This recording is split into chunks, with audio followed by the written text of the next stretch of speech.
শুভ সকাল বন্ধুরা, নতুন একটা ভিডিওতে তোমাদের স্বাগত। আমার বাড়ির সামনে অনেক গাঁদা ফুলের গাছ হয়েছে, তোমাদেরকে সেটা দেখাচ্ছি। ভীষণই সুন্দর লাগে সকালবেলায় যখন ঘুম থেকে উঠে এদের সঙ্গে থাকি, মানে ফুল গাছের সঙ্গে যেন আলাদা একটা অনুভূতি কাজ করে। তো সকাল প্রায় 8, সাড়ে 8, 9টা বাজে, কিন্তু এত মেঘ করে আছে, কুয়াশায় ঘেরা, যে মনেই হচ্ছে না এখন 8:30 বা 8:45 বাজে। সবই হলুদ রঙের ফুল, গাঁদা ফুল। সেই গানটা মনে পড়ে যাচ্ছে, হলুদ গাঁদার ফুল রাঙা পলাশ ফুল। আমার গানের গলা ভালো না, তোমাদের সঙ্গে একটুখানি গান শেয়ার করলাম, ইচ্ছে করলো তাই। তোমরা প্লিজ ভালো না লাগলে ইগনোর করে যেও। তো আজকে তোমাদের সঙ্গে একটা রেসিপি শেয়ার করব, সেটা হচ্ছে বেতো শাক। আমি ব্রকলি বলতে যাচ্ছি, ব্রকলিটা পরের দিন তোমরা পাবে। বেতো শাকের রেসিপি শেয়ার করব। বেতো শাক খুবই একটা সুস্বাদু শাক। বেতো শাকটাকে ধুয়ে জল ঝরিয়ে নিয়ে ভালো করে কুচিয়ে নিয়েছি। এরপর কড়াইতে তেল দিলাম, তেলটা গরম হওয়ার জন্য।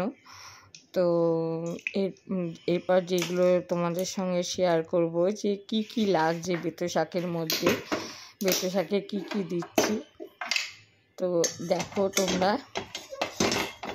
কড়াইটা একটুখানি তেলটা বুলিয়ে নিলাম, তাহলে কড়াইটার ধোয়া কড়াই তো একেবারে নাহলে লেগে যেতে পারে। কড়াইটা গরম তেল হলে একটু ঘুরিয়ে নিলে কিছু লেগে যায় না।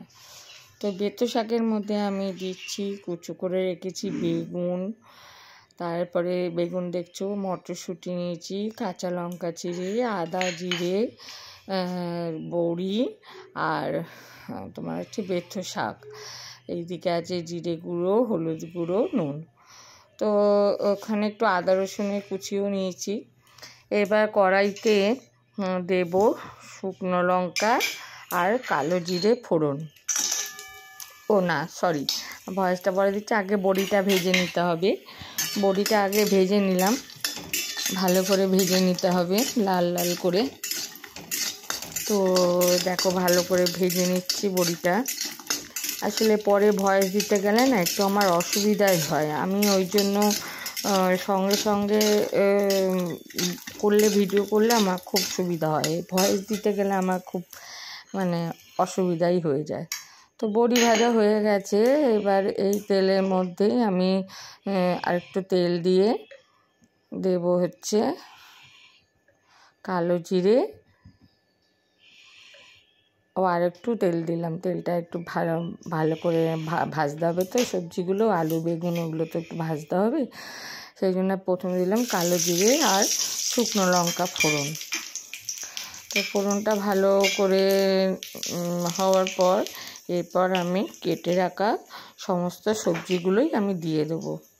দেখতেই পাচ্ছ এখানে সবজির মধ্যে আলু বেগুন মটরশুঁটি কাঁচা লঙ্কা চেরা আদা রসুনের থেতো করা আর কি, পেস্ট করা না, দিয়ে সব একসাথে দিয়ে দিলাম।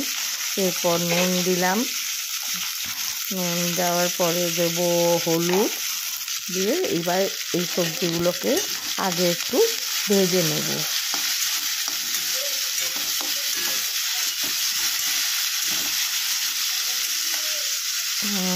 পাশে সাউন্ড হচ্ছে, এটা ইগনোর করো, আমি পাশের বাড়ির কাকু।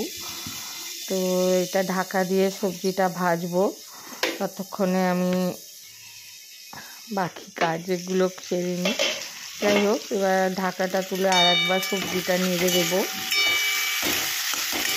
সবজিটা আধা নরম হয়ে যাবে, এই রকম অবস্থায় আমি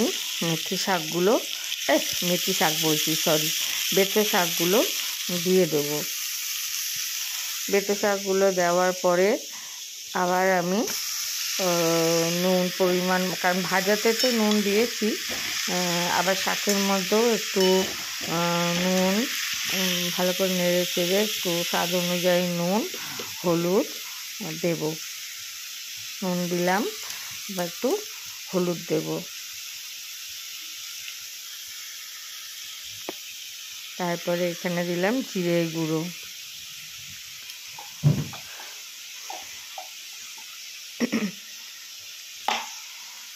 আগে বলে ফেলেছি মনে হয় হলুদ গুঁড়ো, তাই হলুদ গুঁড়ো জিরে গুঁড়ো দিয়ে এটা ভালো করে নাড়তে থাকবো। তো আবার ঢাকা দিয়ে দিলাম। এইবারে বড়িগুলোকে একটু হাতে করে পিষে নিচ্ছি, গুঁড়ো গুঁড়ো করে নিচ্ছি, তাহলে শাকের মধ্যে দিতে সুবিধা হবে। পালং শাক হলে আমি গোটাই দিয়ে দিই, কিন্তু এই লাল শাক বা এমনি বেঁচো শাক অন্য শাক হলে পরে আমি একটু বড়িটা একটু ভেঙে গুঁড়ো করে দিই।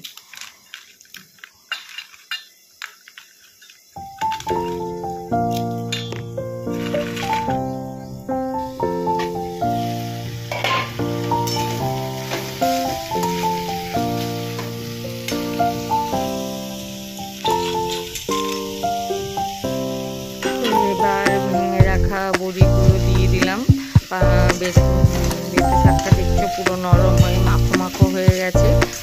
তো এবার বড়িগুলো দিয়ে ভালো করে নেড়ে ছেড়ে আমার বেঁচো শাক রেডি। এবার তোমাদের ঢেলে ফাইনাল লুকটা দেখাই প্লেটে ঢেলে। এই যে দেখো বেঁচো শাক খুব সুস্বাদু একটা শাক।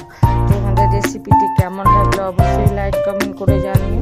আর যদি ভালো লেগে থাকে তাহলে চ্যানেলটা সাবস্ক্রাইব করতে ভুলো না। আজকের মতন টাটা।